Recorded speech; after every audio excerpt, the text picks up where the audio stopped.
Welcome back to another episode of Prehistoric Isle. This episode we start out in the Great Plains on the south side of the island. Here we see a Carnotaurus. This Carnotaurus is a male, so we shall name him Jack. If you can't tell, Jack is hungry, and luckily for Jack, there are multiple small food items in the Great Plains for him to feast on. And Jack might have just found that item. The item Jack chose was a Protoceratops. But Jack wasn't the only one hunting that Protoceratops.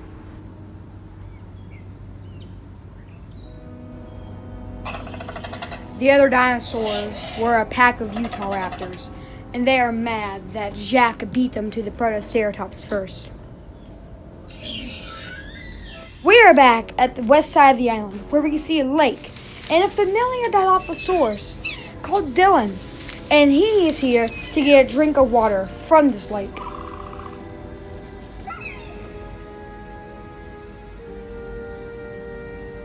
But what Dylan does not know is there is something in the lake.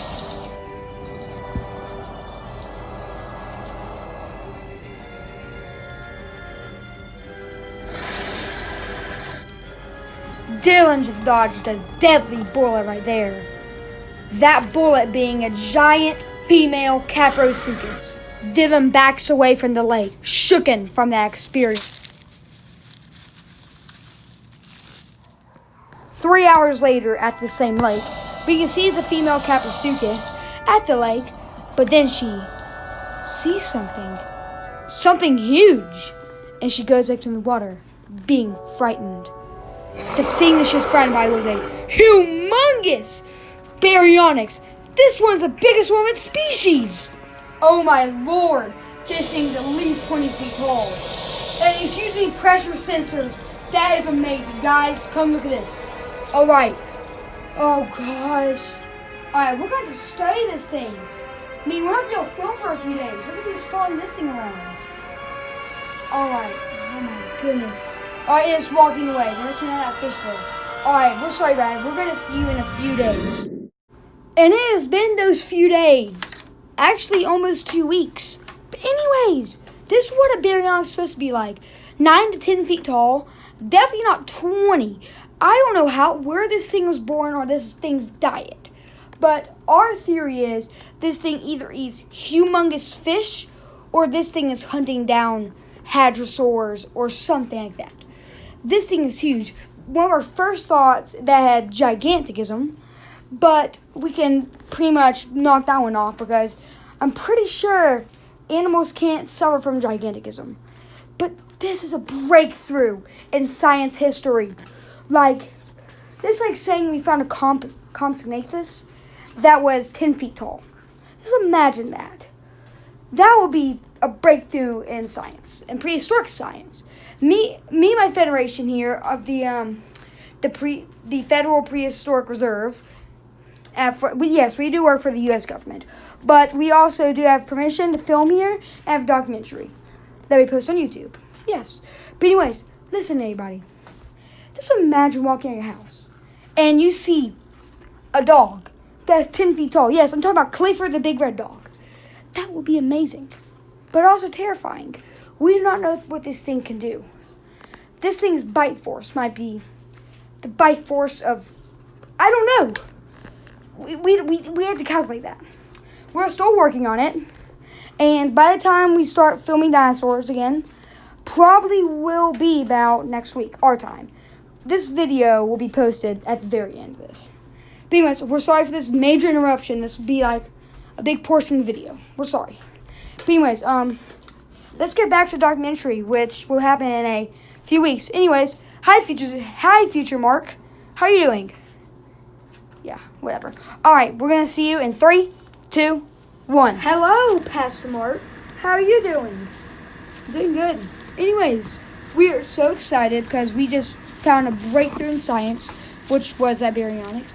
But anyways, let's stop getting to me and my federation. Let's start getting to the documentary. Here we see a Triceratops. A lost Triceratops. Most likely lost from his herd. as you can see, it's calling to find us herd. I mean, if you can't tell, we're back in the Great Forest, where we found Antonio in the last episode. But also, this Triceratops is not as deep into the forest Antonio was.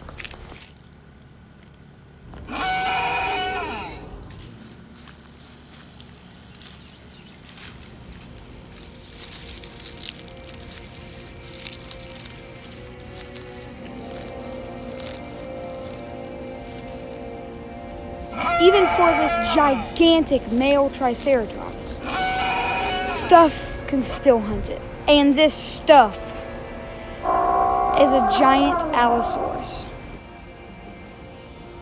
And this Allosaurus stalks it through the thick brush. If you can tell, this Allosaurus is getting very impatient. And she goes for the attack.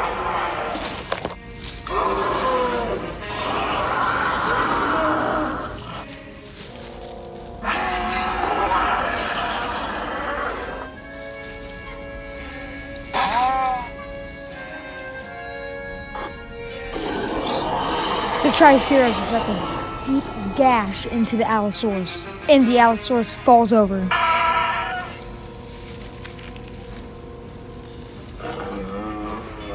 But the Allosaurus wasn't dead, ladies and gentlemen.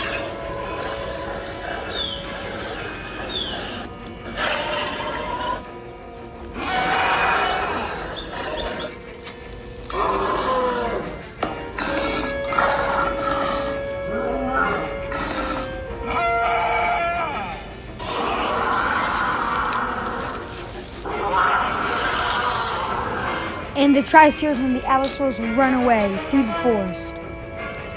And actually they've run to the Great Plains. Like all hope is lost to this Triceratops, except someone is with it.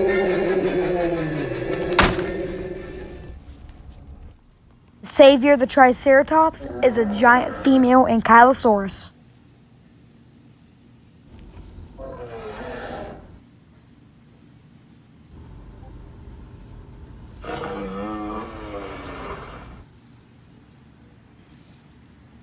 And the two gigantic beasts walk away.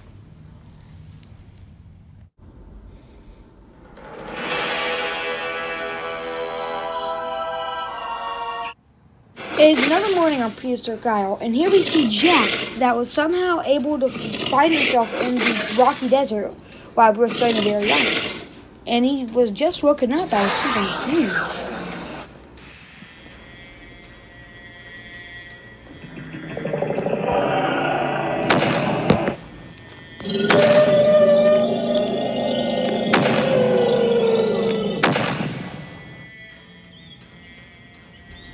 The creature that woke up Jack was a large Baryonyx.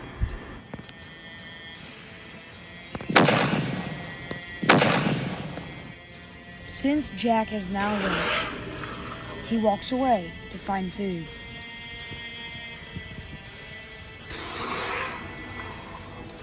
Jack has been hunting for at least a good few hours, and he's found nothing, but something has found him. It is the same Utahraptor from months ago. One of the Utahraptors passes on Jack. Jack is struggling to get it off, but eventually he has knocked the Utahraptor off.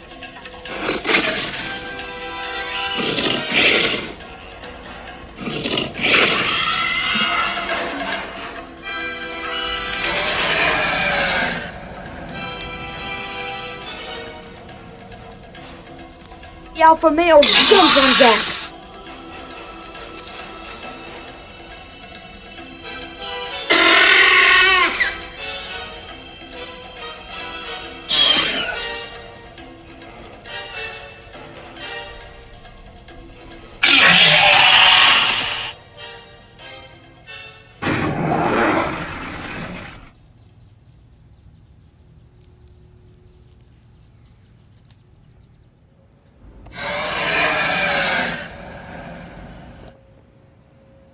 Jack walks away from the battle, victorious. That concludes today's episode of Prehistoric Isle. Stay tuned for a preview of next episode. Next time on Prehistoric Isle. Something is lurking in the great forest. Something is taking away all the dinosaurs. And something is even hunting carnivores.